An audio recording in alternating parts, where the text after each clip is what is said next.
ሰላም ጤና ይስጥልኝ ወደ ተማሪዎች እንደምንሰነበታችሁ። ዛሬ የ2016 የሂስትሪ ዩኒቨርሲቲ መግቢያ ፈተና ነው የምንሰራው። ከዚህ በፊት የ2017ን የዩኒቨርሲቲ መግቢያ ፈተና ሰርተናል። በዚህ 2018 ሂስትሪ ሌሰን በተሰኘው ቻናል እየገባችሁ ማየት ትችላላችሁ። ቀጥታ ወደ ጥያቄው እንሄድ። ስለዚህ ጥያቄውን ስንሰራ ኮንሰፕቱ ላይ ነው ፎከስ አድርገን የምንሰራው። ሪቫይዝ ለማድረግም እየሞከርን ከ9ኛ ክፍል እስከ 12ኛ ክፍል ያሉ የታሪክ ትምህርት ኮንቴንቶችን እየዳሰስን ለመስራት እንሞክራለን ለሪቪዥን እንዲጠቅማችሁ። አንደኛው ጥያቄ with which one of the following ideas or institutions is capitalism associated ይላል። ኤ serfdom፣ ቢ ኢኳሊቲ ኦፍ ክላስስ፣ ሲ ኮንትሮልድ ማርኬት፣ ዲ ሜኪንግ ፕሮፊት። አሁን እዚህ ጋር ከካፒታሊዝም ጋራ በተገናኘ ሌሎች ሶሾ ኢኮኖሚክ እና ፖለቲካል ሲስተሞችን ብታውቁ መልካም ነው። ካፒታሊዝም አንዱ ነው። ሌላ ደግሞ ሶሻሊዝም፣ ፊውዳሊዝም። እነዚህ ከ9ኛ ክፍል እስከ 12ኛ ክፍል ባለው የታሪክ ትምህርት በስፋት የተካተቱ ሀሳቦች ስለሆኑ እነዚህን አንደርስታንድ ማድረግ ይገባል። ፊውዳሊዝም የመጀመሪያው ነው። የመጀመሪያው ሶሾ ኢኮኖሚክ ኤንድ ፖለቲካል ሲስተም ነው። ከመቼ እስከ መቼ የነበረ ነው? ዲዩሪንግ ዘ ሜዲቫል ፔሪድ፣ በአውሮፓ የመካከለኛው ዘመን በሚባለው ወቅት ማለትም ከ500 እስከ 1500 ባለው ፔሪድ ውስጥ የአውሮፓ ማህበረሰብ ፖለቲካዊ፣ ኢኮኖሚያዊና ማህበራዊ ስርዓት ነው ይሄ ፊውዳሊዝም ማለት። ፊውዳሊዝም was the socio-economic and political system of medieval Europe እና ሰርፍ የሚለው ሀሳብ ከፊውዳሊዝም ጋር ነው የሚገናኘው። ሰርፍ ማለት ነው። ሰርፍስ አር ኢን ሾርት ፔዛንትስ ኦፍ ዘ ሜዲቫል ፔሪድ፣ በመካከለኛው ዘመን ወቅት የነበሩ ፔዛንቶች፣ አርሶ አደሮች ሰርፍስ ይባላሉ። ሰርፍደም ማለት ጭሰኝነት፣ ሰርፍ ማለት ጭሰኛ ማለት ነው። እሱን ነው ሪፈር የሚያደርገው። እንግዲህ ይሄ ፊውዳሊዝም ከ500 እስከ 1500 በመካከለኛው ዘመን ወቅት ከቆየ በኋላ ፊውዳሊዝም በሌላ ማህበራዊ፣ ፖለቲካዊና ኢኮኖሚያዊ ስርዓት ተተክቷል። ምን በሚባል? ካፒታሊዝም በሚባል። ካፒታሊዝም መታየት የጀመረው መቼ ነው? በ16ኛው መቶ ክፍለ ዘመን ነው። ይሄ ካፒታሊዝም ፊውዳሊዝምን በመተካት የዓለም ማህበራዊና ፖለቲካዊ ብሎም ኢኮኖሚያዊ ስርዓት መሆን ይችላል ማለት ነው። እና ይሄ ካፒታሊዝም ካራክተሪስቲክሱ ምንድን ነው ስንል ብዙ ካራክተሪስቲክሶች አሉት። ላብነት አንደኛ ፕራይቬት ኦውነርሺፕ ኦፍ ዘ ሚንስ ኦፍ ፕሮዳክሽን ነው። ሚንስ ኦፍ ፕሮዳክሽኖችን፣ የማምረቻ መሳሪያዎችን፣ ስልቶችን አውንድ የሚያደርገው ፕራይቬት ሴክተሩ ነው፣ ግለሰቦች ናቸው። ሌላኛው ዘ ኢመርጀንስ ኦፍ ቱ ክላስስ ነው፣ የሁለት መደቦች መመስረት ነው። እነዚህ መደቦች ምን ይባላሉ? ቡርጃይዝ ክላስ ወይም ደግሞ ካፒታሊስት ክላስ እና ዘ ወርኪንግ ክላስ ወይም ደግሞ ፕሮሌታሪያት የሚባሉት ናቸው። በተጨማሪም ፍሪ ማርኬት፣ ነፃ ገበያ የካፒታሊዝም ሌላኛው መገለጫ ነው። ወይም ደግሞ አዳም ስሚዝ እንደሚለው ሌዚስፌር ይለዋል። ሌዚስፌርም መንግስት በገበያ ጉዳይ ጣልቃ መግባት የለበትም የሚለው ሀሳብ ነው። ሌዚስፌር ማለት ፍሪ ማርኬት። ፕሮፊት ማክሲማይዜሽን፣ ፕሮፊት ሞቲቭ፣ ሁሉም ነገር ፕሮዲስ የሚደረገው ፎር ፕሮፊት ነው። ፕሮፊት ነው በዚህ በካፒታሊዝም ስርዓት። ፕሮፊት ሞቲቭ ወይም ደግሞ ፕሮፊት ማክሲማይዜሽን ሌላኛው የካፒታሊዝም ካራክተሪስቲክስ ነው ማለት ነው። ማርኬት ፕራይስ ኢዝ ዲተርማይንድ ባይ ሰፕላይ ኤንድ ዲማንድ፣ የገበያ ዋጋ የሚወሰነው በአቅርቦትና በፍላጎት ነው። ሌላ ዜሮ ኖ ኦር ሚኒመም ገቨርንመንት ኢንተርቬንሽን ኢን ዘ ማርኬት፣ በማርኬቱ ላይ መንግስት የሚያደርገው ጣልቃ ገብነት አነስተኛ ነው፣ ምንም አይነት ጣልቃ ገብነት አይኖርም። እነዚህ የካፒታሊዝም ካራክተሪስቲክስ ፊቸሮች ናቸው ማለት ነው። ይሄንን በደንብ አንደርስታንድ ማድረግ አለባቸው። ከዚህ ከካፒታሊዝም በኋላ ደግሞ ኢመርጅ ያደረገው ሶሾ ኢኮኖሚክ እና ፖለቲካል ሲስተም ምን ይባላል? ሶሻሊዝም ይባላል። ሶሻሊዝም በመሰረቱ በ19ኛው መቶ ክፍለ ዘመን ነው ኢመርጅ ያደረገው። ሶሻሊዝም መስራች ካርል ማርክስ ይባላል። ካርል ማርክስ ካፒታሊዝምን በመቃወም በተለይ ኢንዱስትሪያል ካፒታሊዝምን በመቃወም አዲስ ፍልስፍና ፋውንድ አድርጓል። ይሄም ሶሻሊዝም የሚባለው ነው፣ ወይም ደግሞ ኮሚኒዝም ይባላል። ይሄ ሶሻሊዝም ካራክተሪስቲክሱ ምንድን ነው? ቤዚካሊ ዘ አንቲቴሲስ ኦፍ ካፒታሊዝም፣ የካፒታሊዝም ተቃራኒ ነው። ካፒታሊዝም ፕራይቬት ኦውነርሺፕ ኦፍ ዘ ሚንስ ኦፍ ፕሮዳክሽን ይላል። ያ ደግሞ ሚንስ ኦፍ ፕሮዳክሽን በገቨርንመንት አውንድ መሆን አለበት ነው። ሚንስ ኦፍ ፕሮዳክሽኑ መቆጣጠር ያለበት መንግስትና ህዝቡ ነው ይላል። ሶ ካራክተሪስቲክሱ ምንድነው ስንል ኮሌክቲቭ ኦውነርሺፕ ኦፍ ዘ ሚንስ ኦፍ ፕሮዳክሽን ነው። ኢኮኖሚክ ፕላኒንግ፣ ሴንትራል ፕላኒንግ ነው። ኮማንድ ኢኮኖሚ ይባላል። ይሄ ሶሻሊዝም ወይም ደግሞ ኮማንድ ኢኮኖሚ ይባላል። የገበያውን ሁኔታ የሚወስነው መንግስት ነው። መንግስት ዜጎችን በዚህ ግዛ በዚህ ሽጥ ብሎ ኮማንድ ያደርጋል። ክላስለስ ሶሳይቲ፣ መደብ አልባ ማህበረሰብ ሌላኛው የሶሻሊዝም መገለጫ ነው። በካፒታሊዝም ስርዓት ሁለት መደቦች አሉ። በዚህ በሶሻሊዝም ስርዓት ግን መደብ የሚባል ነገር የለም። ኢኳሊቲ ኦፍ ፒፕል ነው። ኢኮኖሚክ ኢኳሊቲ፣ በሌላ አነጋገር የኢኮኖሚ እኩልነት የሶሻሊዝም አንዱ መርህ ነው። ፕሮዳክሽን ፎር ዩዝ ኖት ፎር ፕሮፊት፣ ሰዎች ፕሮዳክት የሚያደርጉት ለመጠቀም ነው እንጂ ለትርፍ አይደለም። እነዚህ ሶስቱ መሰረታዊ ማህበራዊና ኢኮኖሚያዊ ፖለቲካዊ ስርዓቶች ናቸው ማለት ነው። እነማን ናቸው? ፊውዳሊዝም፣ ካፒታሊዝም እና ሶሻሊዝም። በአጠቃላይ የጥያቄው መንፈስ የካፒታሊዝም መገለጫ የሆነው የትኛው ነው? ሰርፍደም የፊውዳሊዝም ነው። ኢኳሊቲ ኦፍ ክላስስ ሶሻሊዝም ነው ሪፈር የሚያደርገው። ኮንትሮልድ ማርኬት እንደዚሁ ሶሻሊዝም ነው ሪፈር የሚያደርገው። ሜኪንግ ፕሮፊት ኖ ዳውት የካፒታሊዝም አንዱ መገለጫ ነው ማለት። ስለዚህ መልሱ ዲ ነው የሚሆነው ማለት ነው። ወደ ሁለተኛው ጥያቄ ተሻገር ነው። What was the fundamental organizational change that led to the industrial revolution? እንግዲህ የኢንዱስትሪያል ሪቮሉሽን እንግላንድ ላይ ተጀምሮ በዋናነት ወደ ሌሎች አካባቢዎች ስፕሪድ ሲያደርግ ይሄ ኢንዱስትሪያል ሪቮሉሽን ፋንዳሜንታል ኦርጋናይዜሽናል ቼንጅ የሚባለው ለኢንዱስትሪያል ሪቮሉሽን ምንድን ነው ስንል መጽሐፉ ጋር ታስታውስ ከሆነ ሁለት ሀርትስ ኦፍ ዘ ቱ ሀርትስ ኦፍ ኢንዱስትሪያል ሪቮሉሽን ብለን ሁለት ነገሮችን ገልጸናል። አንደኛው ሀርት ኦፍ ኢንዱስትሪያል ሪቮሉሽን የሚባለው ቴክኖሎጂካል ቼንጅ ነው። ሁለተኛው ደግሞ ኦርጋናይዜሽናል ቼንጅ ነው። እነዚህ they are assumed to be the two hearts of industrial revolution። ቴክኖሎጂካል ቼንጅ ማለት አዳዲስ ቴክኖሎጂዎች ኢመርጅ ማድረግ፣ ለምሳሌ ስቲም ኢንጂን። ኦርጋናይዜሽናል ቼንጅ የሚባለው ደግሞ ተቋማዊ ለውጥ ማለት ነው። እና በዚህ በኢንዱስትሪያል ሪቮሉሽን ምክንያት ሰዎች ከቤታቸው ይሰሩት የነበሩትን ስራ በፋብሪካዎች በተቋማት መስራት ጀምረዋል። ይሄ ነው ኦርጋናይዜሽናል ቼንጅ የሚባለው። ከኢንዱስትሪያል ሪቮሉሽን በፊት ዜሮ ዲስፐርስድ ፕሮዳክሽን፣ ምርቶች የሚመረቱት ዲስፐርስድ በሆነ መንገድ ነው፣ በተበታተነ አግባብ ነው። ኮቴጅ ኢንዱስትሪ ነበር፣ ወይም ደግሞ የጎጆ ኢንዱስትሪዎች ነበሩ፣ በየቤቱ የዕደ ጥበብ ሙያዎች ነበሩ የሚሰሩት። በኋላ ግን በኢንዱስትሪያል ሪቮሉሽን ምክንያት a huge factories were established. Those factories had their own workers and industrial capitalists who owned the factory.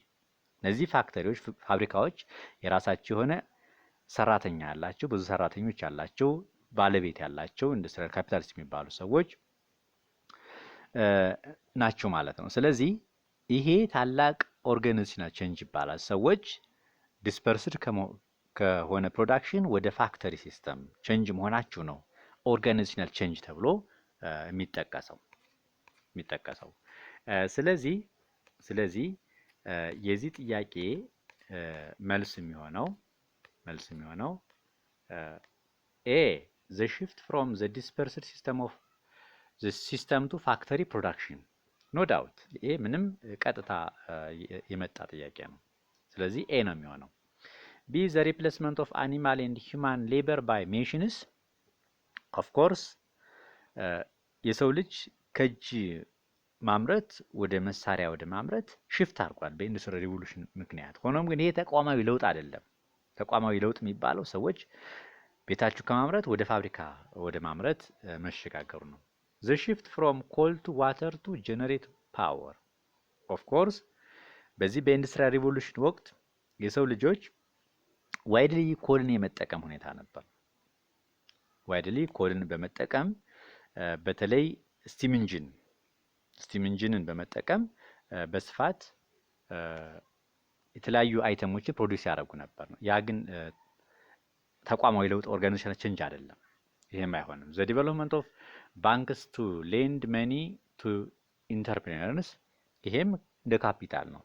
ካፒታል በተለይ ለኢንዱስትሪያል ካፒታሊስቶች ባንኮች መመስረታቸው ጥሩ ሁኔታን ፈጥሯል ነው እንጂ ይሄ ተቋማዊ ለውጥ ሊባል አይችልም። ስለዚህ ኤ ነው የሚሆነው። ሶስተኛው ጥያቄ which one of the following was a consequence of the American Civil War?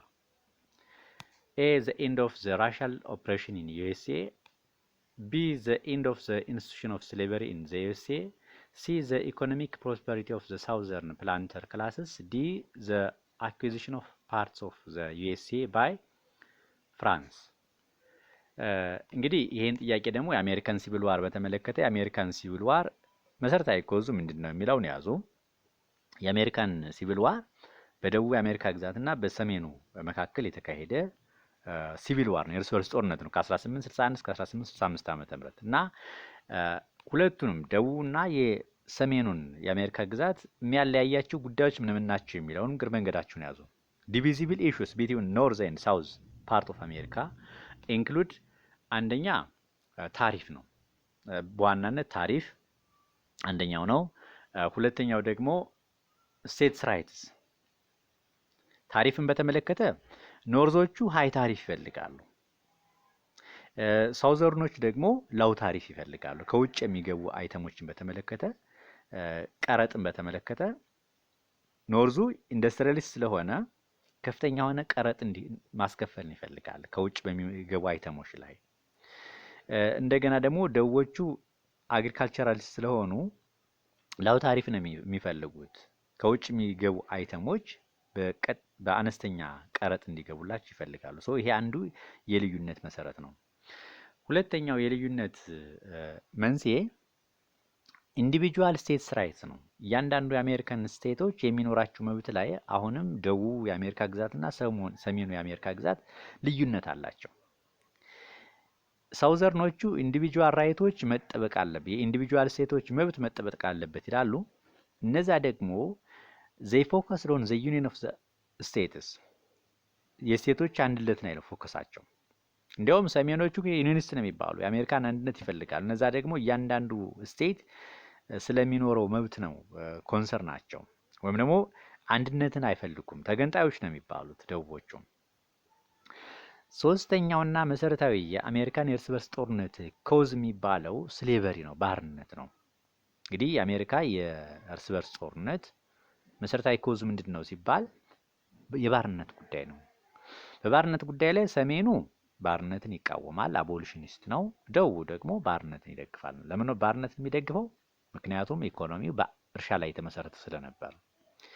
በአግሪካልቸራል ፕላንቴሽኖች ላይ ስሌቦችን ያሰራ ስለነበረ ስሌቦች የደቡብ ዋና ኢኮኖሚ መሰረቶች ነበሩ። በዚህ ጉዳይ ላይ ነው ሁለቱም አካባቢዎች ማለትም ኖርዝና ሳውዙ ሲቪል ዋርን ያካሄዱት ማለት ነው። እንግዲህ ይሄ ሲቪል ዋር 4 ዓመታት የቆየው የአሜሪካን ሲቪል ዋር የተጠናቀቀው በኖርዙ አሸናፊነት ነው። በደቡቡ ተሸናፊነት እና በኖርዙ አሸናፊነት የተጠናቀቀው። የጥያቄው መንፈስ ኮንስኮንሱ ምንድነው ነው? ኮንስኮንሶቹ ሊስት ሆኗል መጻፋችሁ ጋም ማየት ትችላላችሁ። ለአብነት ሪቫይዝ ለማድረግ slavery was abolished in the 13th amendment። ባርነት በአሜሪካ አቦሊሽ ተደርጓል በ13ኛው ድንጋጌ። ሌላኛው the collapse of the plantation economy in the southern part። ሳውዘርኑ ኢኮኖሚ በከፍተኛ ሁኔታ ኮላፕስ አድርጓል።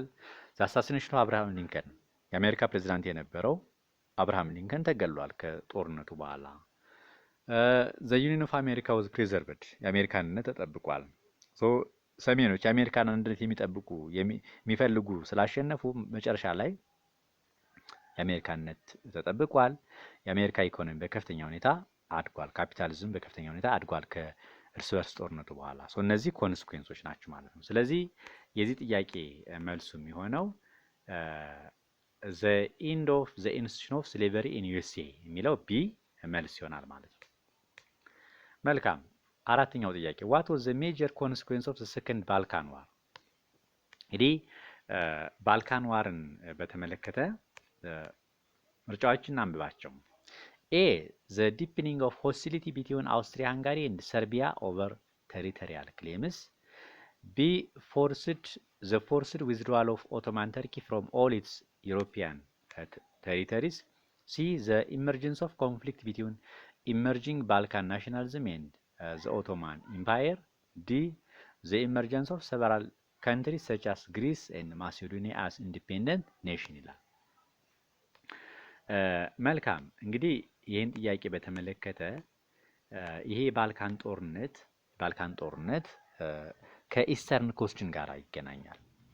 ኢስተርን ኮስችን ምንድነው የሚለውን ጽንሰ ሐሳቡን ያዙ። ኢስተርን ኮስችን ማለት የኦቶማን ተርኮች ኢምፓየር እጣ ፋንታ ምን ይሆናል የሚለው ጉዳይ ነው። እንግዲህ ኦቶማን ተርኮች የባልካን አካባቢን ከ14ኛው መቶ ክፍለ ዘመን ጀምሮ ተቆጣጥረው ቆይተዋል። በኋላ ግን የኦቶማን ተርኮች አገዛዝ እዚህ ባልካን አካባቢና ሌላው አካባቢ ላይ እየተዳከመ መምጣት ጀምሯል ከ17ኛው መቶ ክፍለ ዘመን መጨረሻ ጀምሮ። ይሄ ሁኔታ በ18ኛው መቶ ክፍለ ዘመን ኢስተርን ኮስችን ፈጥሯል። እና ኢስተርን ኮስችን ምንድነው? it meant what would happen to the Ottoman Empire in the Balkan area and elsewhere as if the Ottoman Empire was declined. ኦቶማን ኢምፓየር ዲክላይን ሲያደርግ ይሄ በኦቶማን ኢምፓየር ቁጥጥር ስር ያለው የባልካን አካባቢና ሌላው አካባቢ ጣፋንታ ምን ይሆናል የሚለው ጉዳይ ነው ኢስተርን ኮስችን የሚባለው። ኢስተርን ኮስችን በተመለከተ ሁለት ጉዳዮች አሉ። እዛ 2017 ላይ ጥያቄም ወጥቷል። ሁለቱ ጉዳዮች ምንድናቸው? አንደኛ የባልካን ሀገራት የነጻነት ጉዳይ ነው። ሁለተኛው ደግሞ የኦቶማን ተርኮች አገዛዝ መዳከም ነው። እነዚህ ሁለቱ የኢስተርን ኮስችን መሰረታዊ ጉዳዮች ናቸው ማለት ነው። እንግዲህ ከዚህ ጋር ተያይዞ የባልካን ሀገራት they carried out or they launched what's known as the liberation struggles ነጻነታቸውን ለማግኘት የነጻነት ጦርነት የነጻነት ትግል አካሂደዋል። በዚህም የባልካን ሀገራት ነጻነታቸውን አግኝተዋል ከኦቶማን ተርክሽ በ19ኛው መቶ ክፍለ ዘመን። እነዚህ ሀገራት ግን ምንም እንኳን ነጻነታቸውን ቢያገኙ አሁንም የሆነ ነገር እንደሚጎላቸው ፊሊንግ ነበራቸው። ምክንያቱም አብዛኛው ህዝባቸው አሁንም በኦቶማን ተርኮች ቁጥጥር ስር ነው እና ለዛም ነው እነዚህ የባልካን ሀገራት ከኦቶማን ተርኮች ጋራ ጦርነት አድርገዋል እነዚህን የቀረውን ህዝባቸውን ለማስመለስ። እና እነዚህ ጦርነቶች ምን ይባላሉ? የባልካን ጦርነት ይባላሉ። የመጀመሪያ የባልካን ጦርነት በዋናነት በባልካን ሀገራትና በኦቶማን ተርክሽ መካከል የተካሄደ ጦርነት ነው። መቼ ተካሄደ? በ1912 1913 ዓመተ ምህረት። በዚህ ጦርነት ማሲዶኒያ የምትባለዋን የባልካን ግዛት ከኦቶማን ተርክሽ ማስመለስ ችሏል። የባልካን ሀገራት እነማን ናቸው? እነ ግሪስ፣ እነ ሰርቢያ፣ እነ ሞንቴኔግሮ፣ እነ ቡልጋሪያ። በኋላ ግን ይሄንን ማሲዶኒያና ሌላውን የተቆጣጠሩትን ከኦቶማን ተርክሽ የተቆጣጠሩትን አካባቢ በሰላማዊ ሁኔታ መከፋፈል ተስኗቸው አሁንም ወደ ሌላ ጦርነት ገብተዋል የባልካን ሀገራት እርስ በራሳቸው። ይሄ የባልካን ሀገራት እርስ በራሳቸው ያካሄዱት ጦርነት the second Balkan war ይባላል። መቼ ተካሄደ? በ1913 ዓመተ ምህረት። በሰከንድ ባልካን ዋር በዋናነት ቡልጋሪያ በአንድ በኩል ሆና በሌላ በኩል ደግሞ ሌሎች የባልካን ሀገራት ሰርቢያ፣ ግሪስ እና ሮማኒያ አብረው ሆነው ያካሄዱት ማለት ነው። እና ባጭሩ ከዚህ ከባልካን ጦርነት በኋላ ከሁለተኛ ባልካን ጦርነት በኋላ ሰርቢያ በጣም ስትሮንግ ሆናለች። ሰርቢያና አውስትሪያ ሃንጋሪ ከፍተኛ የሆነ ቴንሽን ውስጥ ፍጥጫ ውስጥ ገብተዋል የሚለው በተለይ በአልባኒያ ጉዳይ ቦስኒያ ሄርዘጎቪና የሚባሉ የአውስትሪያ ሃንጋሪ የተቆጣጠረቻቸውን ግዛቶች በመፈለግ ሰርቢያ ከፍተኛ የሆነ ውጥረት ውስጥ ገብታለች ማለት ነው። ይሄ የባልካን አካባቢ ውጥረት በሂደት ለአንደኛ ዓለም ጦርነት መከስከስ ዋና ምክንያት ነበር ነው የሚለው። እንግዲህ የሰርቢያና የአውስትሪያ ሃንጋሪ ውጥረት በሂደት የአውስትሪያ ሃንጋሪ ልዑል ፍራንሲስ ፈርዲናንድ በ1914 ዓመተ ምህረት በሰርብ ብሔርተኛ ጋቤርሎ ፕሪንስ በሚባል ሲገደል በዚህ በሁለቱ ሀገራት ውጥረት ላይ ስለሆኑ ቀጥታ አውስትሪያ ሃንጋሪ ሰርቢያን ለዚህ ግድያ ተጠያቂ ማድረግ ቻለች። የሰርቢያ ጓደኛ ራሽያ ለሰርቢያ ድጋፍ ማድረግ ጀመረች። የአውስትሪያ ሃንጋሪ ጓደኛ እንደዚሁ ለጀርመን ለአውስትሪያ ሃንጋሪ ድጋፍ ማድረግ ቻለች። ይሄ ሁኔታ ወደ አንደኛ ዓለም ጦርነት ዓለምን እንድትገባ አድርጓል ማለት ነው። ይሄ የባልካን ናሽናሊዝም ጉዳይ የኢስተርን ኮስችን ጉዳይ ማለት ነው። ባጭሩ የዚህ ጥያቄ መልስ የሚሆነው the deepening of hostility between Austria Hungary and Serbia over territorial claims ነው። major consequence of the second Balkan war የሚለው ዋናው የሁለተኛ ባልካን ጦርነት ኮንስኩዌንስ ሜጀር ኮንስኩዌንሱ በሁለቱ መካከል ያለው ሆስቲሊቲ ማለትም በሰርቢያ እና በአውስትሪያ ሃንጋሪ መካከል የነበረው ፍጥጫ እየጨመረ መምጣት ነው ማለት ነው። ዩሲ ከሰከንድ ባልካን ዋር በኋላ ሰርቢያ ስትሮንግ መሆን ችላለች። ሺ ክሌምድ ቴሪቶሪስ ፍሮም አውስትሪያ ሃንጋሪ ከአውስትሪያ ሃንጋሪ ብዙ ቴሪቶሪዎችን ክሌም ማድረግ ጀምራለች ማለት ነው። ይሄ ነው መልስ የሚሆነው። አምስተኛው ጥያቄ which of the following innovations contribute to the success of European imperialism in Africa in the late 19th century ይላል። A. the discovery of cement for building efficient roads. B. the development of techniques for exploring minerals. C. the numerical superiority of white armies than Africans. D. the discovery of the medicinal protection against malaria ይላል።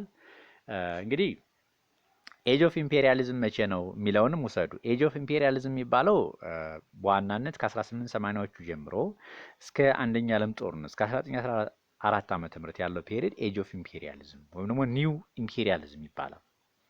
በዚህ ወቅት ነው አውሮፓውያኖች አፍሪካን እንደ ቅርጫ ስጋ የተቀራመቱት በፍጥነት ኮሎናይዝ ያደረጉት። ወይም እንዲያውም ፔሪዱ ምን ይባላል? ዘ ስክራምብል ኦፍ አፍሪካ የአፍሪካ ቅርምት ተብሎም ይጠራል። ዘ ፓርቲሽን ኦፍ አፍሪካ እየተባለ ይጠራል። እና ለምንድን ነው ከዚህ ዓመተ ምህረት በፊት አውሮፓውያን ወደ አፍሪካ ኢንቴሪየር ፓርት መግባት ያልቻሉ የሚለው አንድ መሰረታዊ ነጥብ ነው። ልብ በሉ። በእርግጥ አፍሪካና አውሮፓ ኮንታክታቸው ከ15ኛው መቶ ክፍለ ዘመን ጀምሮ ነው። ከዛ በፊት ባክ ያደርጋል። ሆኖም ግን አውሮፓውያን ኮስቶች አካባቢ ላይ ነበር ተወስነው የነበረው፣ ጠረፍ አካባቢዎች ላይ። ለዛም ነው እኮ አፍሪካውያን በጠረፍ በሚያገኙት አይተም ስም ነበር የሚጠሯቸው። ለምሳሌ ጎልድ ኮስት ላይ ጎልድ ስለሚያገኙ ጋናን ጎልድ ኮስት ይሏት ነበር፣ የወርቅ መገኛ እንደማለት ነው። ፒፐር ኮስት፣ አይቮሪ ኮስት ብለው ይሰይማሉ። በሚያገኙት አይተም ነበር የሚጠሯቸው። ባጭሩ ከ19ኛው መቶ ክፍለ ዘመን ሁለተኛ አጋማሽ በፊት አውሮፓውያን ወደ አፍሪካ ኢንቴሪየር ወደ አፍሪካ ውስጥ ገባ ብለው እንዳይቆጣጠሩ ያገዳቸው ነገር ምንድነው የሚለውን ስናይ አንደኛ ቴክኖሎጂ የላቸውም። ላክ ኦፍ ቴክኖሎጂ አንደኛው ፋክተር ነው። ሁለተኛው ደግሞ በሽታ፣ በተለይ የጽጽፍላይና ሞስኪቶ በሽታ ኢንቴሪየር የአፍሪካ አካባቢዎች እንዳይቆጣጠሩ ሳንካ ሆኖባቸዋል። በኋላ ግን ታንክስ ዘ ቴክኖሎጂ ለቴክኖሎጂ እድገት ምስጋና ይግባውና አውሮፓውያኖች በቀላሉ ወደ አፍሪካ ኢንቴሪየር ፓርት መግባት ችለዋል ማለት ነው። መቼ ጀምሮ በተሰራ የቴክኖሎጂ ውጤት ዲዩሪንግ ዘ ሰከንድ ፌዝ ኦፍ ኢንዱስትሪያል ሪቮሉሽን። በመሰረቱ ኢንዱስትሪያል ሪቮሉሽን ሁለት ፌዝ አለው። ከዛም ብዙ ፌዞች ናቸው ያሉት። የመጀመሪያው ፌዝ ስቴጅ ኦፍ ኢንዱስትሪያል ሪቮሉሽን የሚባለው ከ1750 ዓመተ ምህረት ጀምሮ ያለው እስከ 1850 ያለው ኢንዱስትሪያል ሪቮሉሽን ዘ ፈርስት ፌዝ ይባላል፣ ወይም ደግሞ ዘ ፈርስት ስቴጅ ይባላል። ሰከንድ ስቴጅ የሚባለው ደግሞ ከ1870 ዓመተ ምህረት ጀምሮ ያለው ነው። እና በዚህ ወቅት ነው ብዙ ቴክኖሎጂዎች ኢንቨንት የተደረጉት በአውሮፓውያን። ላብነት ስቲም ሺፖች፣ ስቲም ቦቶች፣ ብዙ ሜዲሲኖች፣ ለምሳሌ የውባ ሜዲሲን፣ የውባ መድኃኒት፣ ክሎሮኪን፣ ሌሎች ክኒኖች ኢንቨንት ሆነዋል። ይሄ ሁኔታ በቀላሉ አፍሪካ እንዲቆጣጠሩ ረድቷቸዋል ማለት ነው። ባጭሩ ባጭሩ በዚህ ምክንያት አውሮፓውያን ወደ አፍሪካ በመግባት አፍሪካን ቅኝ መግዛት ይችላል ማለት ነው። ስለዚህ መልሱ የሚሆነው ዲ ነው። ዘ ዲስከቨሪ ኦፍ ሜዲሲናል ፕሮቴክሽን አጌንስት ማላሪያ ነው። ይሄ ሁኔታ ነው በቀላሉ ወደ አፍሪካ በመግባት አውሮፓውያን አፍሪካን ቅኝ እንዲገዙ ያስቻላቸው። What was the main feature of British indirect rule? ሜን ፊቸሩ ምንድነው? የብሪቲሾች ኢንዳይሬክት ሩል it used traditional African rulers የአፍሪካ መሪዎችን ይጠቀማል። የፈረንሳይ ዳይሬክት ሩል ግን ለማን አይጠቀምም? it did not use traditional African rulers። የብሪቲሽ ኢንዳይሬክት ሩል it give value for African traditions በተወሰነ መልኩ የአፍሪካ ትራዲሽን የአፍሪካን ካልቸር ቦታ ይሰጣል። ከዚህ በተቃራኒው የፈረንሳይ ዳይሬክት ሩል ደግሞ የአፍሪካን ካልቸር ዲናውንስ ያደርጋል። አፍሪካውያን ማንነታቸውን ትተው የፈረንሳይን ካልቸር አዶፕት እንዲያደርጉ ነው የሚፈለገው። ስለዚህ which of the following is the main feature of the British indirect rule የሚለው A the exclusion of Africans from the administration of the colonies, B the use of extensive violence to mobilize communities for export, C the granting of African British citizens with their political rights, D the use of Africans in their administration of the colonies። ስለዚህ መልሱ ዲ ይሆናል ማለት ነው። መልካም። ሰባተኛው how did the long distance trade facilitate interaction among Ethiopia's population? A by helping introduce Orthodox different parts of the region, B by giving rise to markets that serve as centers of cultural interaction, C by spreading democratic institutions such as GADA to new areas, B by making use of the common media of exchange ይላል። obviously መልሱ የሚሆነው B ነው። by giving rise to markets that serve as centers of cultural interaction። you see ማርኬቶች they are served as centers of cultural interaction የተለያዩ ሀሳቦች ኤክስቼንጅ የሚሆኑባቸው ቦታዎች ናቸው። በዚህ መልኩ የ19ኛው መቶ ክፍለ ዘመን የኢትዮጵያ የረጅም ርቀት ንግድ ከፍተኛ የሆነ አስተዋጽኦ አበርክቷል። ስምንተኛው why did the Emperor Theodorus modernization attempts fail? because እንግዲህ አፄ ቴዎድሮስ ሁለት ፖሊሲዎች አሉት። አንደኛው ሞደርናይዜሽን ነው፣ ኢትዮጵያን ዘመናዊ ማድረግ ነው። ሁለተኛው ደግሞ ፖሊሲው ሜጀር ፖሊሲው ፖለቲካል ዩኒፊኬሽን ነው። በዘመነ መሳፍንት ተበጣጥሳ የነበረችዋን ኢትዮጵያን አንድ ማድረግ። እነዚህ ሁለቱ የአፄ ቴዎድሮስ ሜጀር ፖሊሲዎች ናቸው እና ይሄ የአፄ ቴዎድሮስ ሞደርናይዜሽን ፖሊሲ ለምን ፌል አደረገ ለሚለው ምክንያት ምንድነው ነው? ኤ he lacked the technology and resources necessary to implement the reforms. B he tried to simply copy Western institutions rather than adapt them to local conditions. C he argued that Europeans' power who could have helped him. He angered the Europeans' power who could have helped him. D British opposed his reforms fearing he would create a strong Ethiopian state ይላል። መልሱ ኤ ነው የሚሆነው lack of technology or resources ነው። እንግዲህ አፄ ቴዎድሮስ ሞደርናይዜሽን ስትሮንግሊ ደግፍ ነበር፣ አንዱ ዋና ፖሊሲው ነበር። ሆኖም ግን አፄ ቴዎድሮስ he lacked skilled personnel የተማረ ሰው ክህሎት ያለው ሰው ከፍተኛ ሆነ እጥረት አጋጥሞታል እና በተደጋጋሚ እንዲያውም ለእንግሊዟ ንግስት ቪክቶሪያ ደብዳቤ ይጽፍ ነበር። ራሱን ዝቅ በማለት እንዲያውም ባክዎትን እኔ አይኔ ማይ አይነ ስውር ነኝ ደንቆሮ ነኝ ያለ ራሱን ዝቅ እያደረገ የተማረ ሰው ስኪልድ የሆነ ሰው እንግሊዞች እንዲልኩለት በተማጽኖ ይጠይቅ ነበር። ሆኖም ግን እንግሊዛውያን ይሄን አጼ ቴዎድሮስ የፈለገውን ስኪልድ ማንፓወር ሳይልኩለት ቀርተዋል። ለዛም ነው አጼ ቴዎድሮስ በዚህ በመናደድ ኢትዮጵያ ውስጥ ያሉ የእምነት ሰባኪዎችን ሚሽናሪዎችና የእንግሊዝ ኤምባሲ ተወካይን ኢምፕሪዝን እንዲያደርግ ያሰረው ወይም ያገተው ሰው። በዛ ምክንያት እነዚህን የታሰሩ እንግሊዛውያን ለማስፈታት እንግሊዝ በ1867 ዓ.ም በናፒር የሚመራ ዘመቻ ወደ ኢትዮጵያ አድርጋለች። ኦሬዲ በዚያ ዘመቻ አጼ ቴዎድሮስ ተሸንፎ ፍጻሜው ያከተመው በዛ ምክንያት ነው። ራሱን ያጠፋው በእንግሊዝ አልያዝም ብሎ ራሱን ያጠፋው ከዛ ጋር ተያይዞ ነው። ሶ ይሄ የቴክኖሎጂ የሞደርናይዜሽን ጉዳይ ነው አጼ ቴዎድሮስን የኋላ ኋላ ከእንግሊዞች ጋራ ጸብ ውስጥ እንዲገባ ያደረገው። ሶ ባጭሩ ለምን ፌል አደረገ ነው? ሞደርናይዜሽን እንትኑ ሪሶርስ ስለሌለው ነው፣ የተማረ ሰው ስለሌለው ነው። ያ ነው ሜን ፋክተሩ። ስለዚህ መልሱ ኤ ይሆናል ማለት ነው። ዘጠነኛው ጥያቄ what was the consequence of the Hewitt Treaty of 1884 ይላል። ሂዊት ትሪቲን የተፈራረሙት አጼ ዮሐንስና አድሚራል ዊሊያም ሂዊት አድሚራል ዊሊያም ሂዊት የተባለው እንግሊዛዊ የእንግሊዝ መንግስት ተወካይ ነው።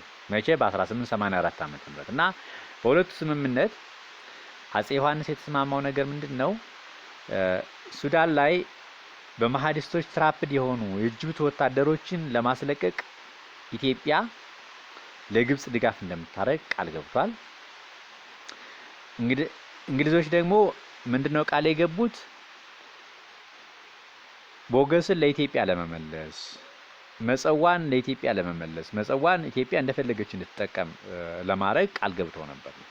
በእርግጥ ከሁለቱ ማን ነው ቃሉን ያከበረ ስንል አጼ ዮሐንስ ነው። አጼ ዮሐንስ ቃሉን በማክበር ከመሐዲስቶች ጋር ጦርነት አድርጎ የጦር ጀነራሉ ራስ አሉላ አባነጋን በማዘዝ ራስ አሉላ አባነጋ ከመሐዲስቶች ጋር እንዲዋጉ በማድረግ እንዲያውም መሐዲስቶችን በማሸነፍ አጣብቂኝ ውስጥ የነበሩ የግብጽ ወታደሮችን ከመሐዲስቶች እጅ ማስለቀቅ ችሏል ማለት ነው።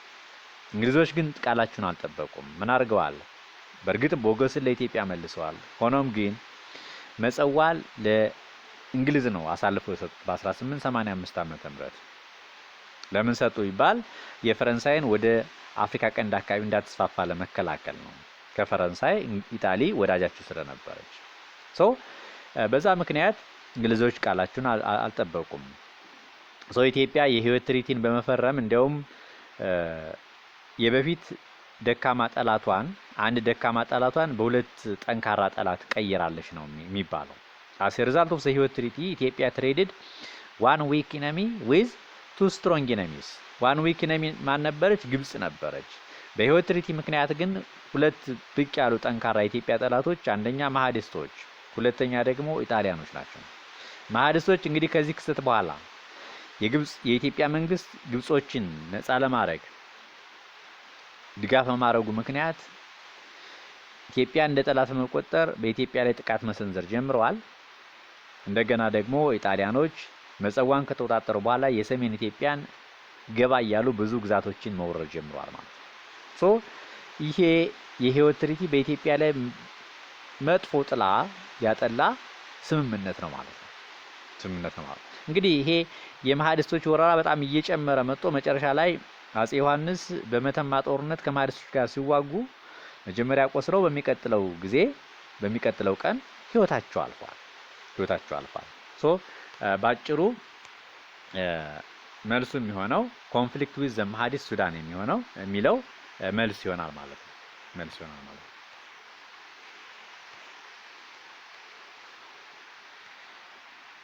አስረኛ what was the significance of the battle of ሰገሌ in 1960 in Ethiopian politics ይላል።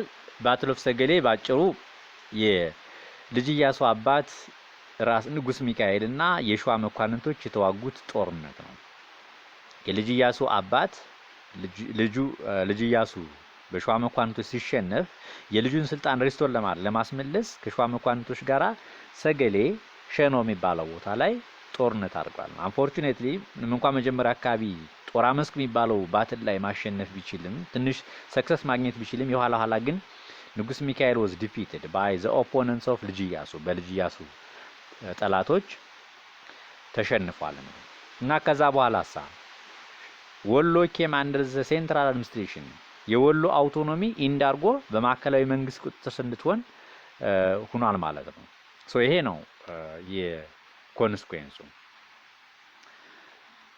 ስለዚህ እሱን የሚያወራው ኤ ነው። it ended the political influence of ወሎ in national politics የሚለው መልስ ይሆናል። ስለዚህ ምናልባት ኮንቴንቶችን ከ9ኛ ክፍል ጀምሮ እስከ 12ኛ ክፍል ያሉ የታሪክ ትምህርት ኮንቴንቶችን በመዳሰስ ለዛሬው የሰራነው ጥያቄ በዚሁ እንጨርስ። ሐሳቦቹን ማብራሪያዎችን በቴሌግራም ቻናሌ t.me/history@2018 እንደዚሁም ደግሞ ድጋሜ ይሄንን ማብራሪያ ከፈለጋችሁ ቴሌግራም ታይሚን ዩቲዩብ ቻናል ላይ ገብታችሁ ማለትም www.youtube.com/@2018 history ብላችሁ ይሄ ሃንድሊንግ ተርም ነው። ሃንድሊንግ ተርም ማለት ዩቲዩብ አፕሊኬሽን ላይ ወይም ደግሞ ክሮም ላይ ገብታችሁ ይሄንን ስትጽፉ ይመጣላችኋል። ይሄ ቻናል ይመጣላችኋል። ከዛ ውጭ አታገኙትም ማለት ነው። ስለዚህ ለዛሬው ያለን ጊዜ ይሄን ይመስላል። በሚቀጥለው ሌላ ቀጣይ ፓርት ላይ እንገናኛለን። ሰላም ሁኑልኝ። ቻው